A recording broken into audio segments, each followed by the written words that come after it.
What's good? It's your boy Derek Branch here, SportsView360.com, covering the New Orleans Saints. And today we're going to continue our way too early preview series by taking a closer look at the Black and Gold's first road game of the 2025 regular season, a week 3 trip to the Pacific Northwest to take on the Seattle Seahawks. This is the third straight opponent the Saints will face from the NFC West to open the year, and it's a big early test against a team with playoff aspirations of their own. So let's just get into it. Let's just start by talking about the Seattle Seahawks. Mike Macdonald, going to his second season as Seahawks head coach. First year was impressive. He brought energy and discipline to a team that finished above 500, but for the second year in a row, they still missed out on the playoffs. They finished the year 10-7, second place finish in the NFC West, but no playoff appearance. So this offseason, they made some big changes, most notably at quarterback. Traded Geno Smith to the Las Vegas Raiders after they failed to reach an agreement on a new deal.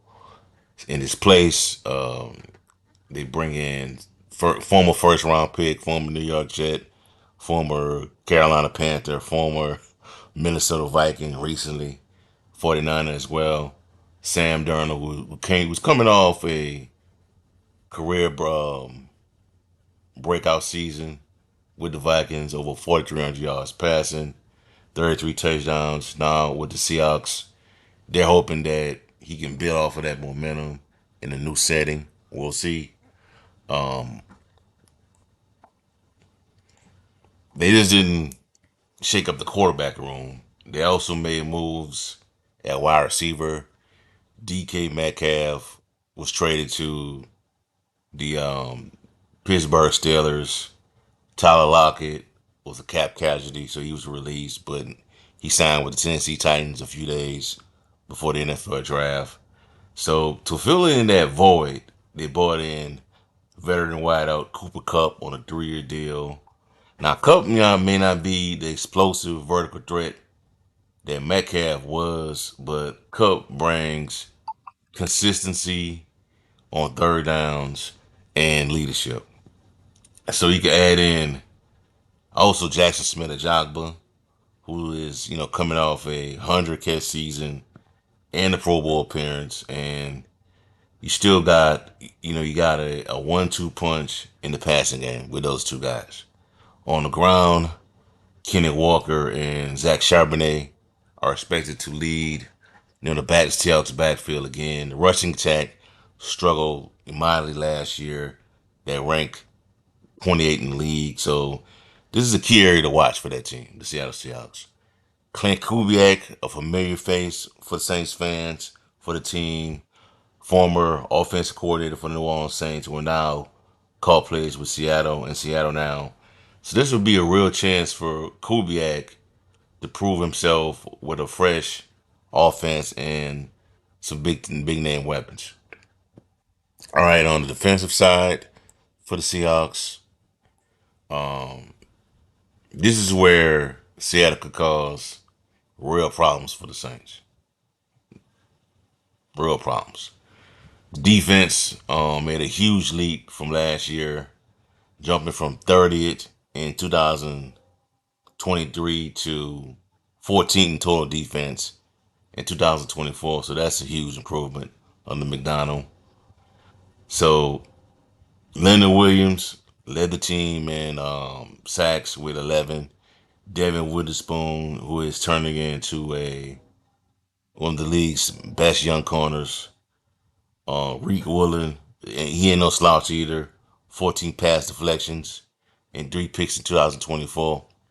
So you got a really good defense, man. They also added some firepower on defense as well.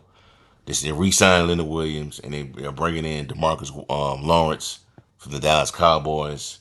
They also re-signed linebacker Ernest Jones, who was a mid-season trade addition um, with the Tennessee Titans coming over from the Tennessee Titans. So that move really solidified their run defense.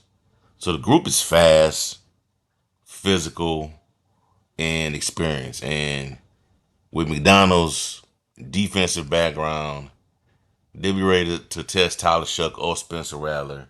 Whoever gets to start for the Saints at quarterback, that defense will be ready. So, in regards to what's at stake for this team, what's at stake for this game, for the Saints, this could be a game that can define an earlier moment for them. After 2 home games against the Cardinals and the 49ers, the trip to Seattle marks the first real road environment test for Kellen Moore's squad. So the key storyline is this: can the Saints offense respond under pressure? Whether it's Shough or Rattler, the noise in Seattle, plus a fast and disruptive defense, is going to be a challenge for any young quarterback, hands down. Anybody, regardless of who it is. And on the defensive side, New Orleans will have their hands full with Kupp, Smith-Njigba. So if the secondary can hold up and the front seven can contain Kenny Walker, they'll have a shot to control the pace of this game.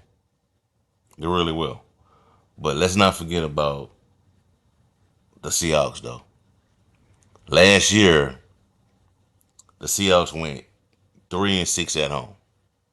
3-6.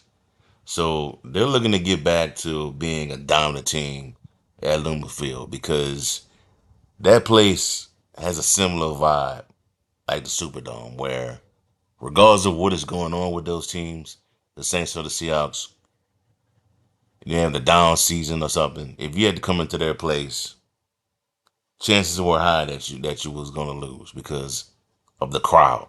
The team vibed so much off of that crowd, But Seattle, this is an area where they got to get back to being dominant at, and that's at home.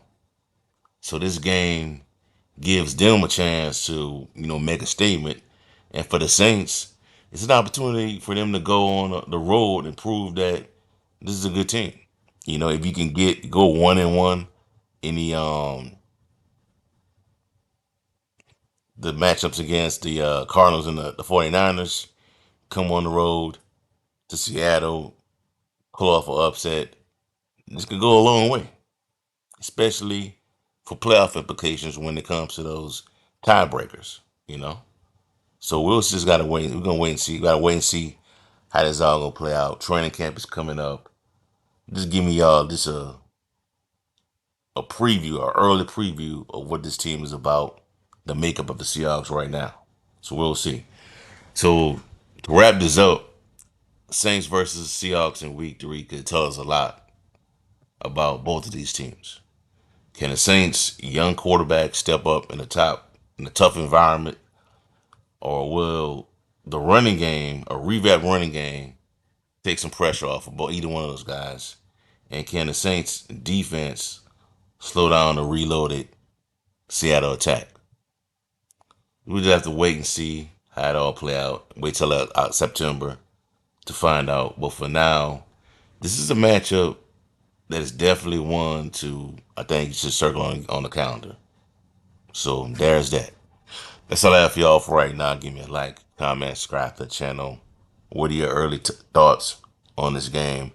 Do you think the Saints will be 0-2 by then, by the time we get to Seattle? Or do you think they'll be 2-0, 1-1? Let me know in the comment section below and have a blessed day. Peace. I'm out.